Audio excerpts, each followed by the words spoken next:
warahmatullahi wa Waalaikum salam warahmatullahi wabarakatuh. Mwanamke ambaye yuko katika hali yake ya hedhi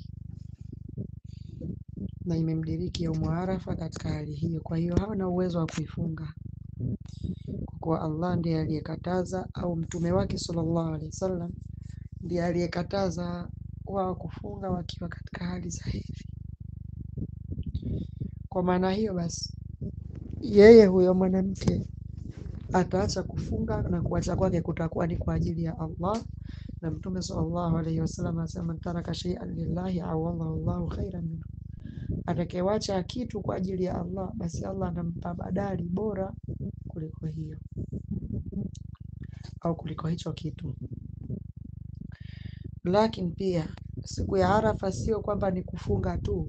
Kufunga ni katika ibada kubwa za siku ya Arafa kwa asiyekuwa haji, lakini pia dua, khairu dua au yaumi Arafa, dua bora ni dua inayoombwa yaumu Arafa. Kwa hiyo huyu mwanamke katika hali hiyo ajipinde kuomba dua, ajipinde kumtaja Allah, ajipinde kuleta istighfar. Kwa kufanya hivyo na yeye atadiriki fadhila za Arafa. Wallahu a'lam.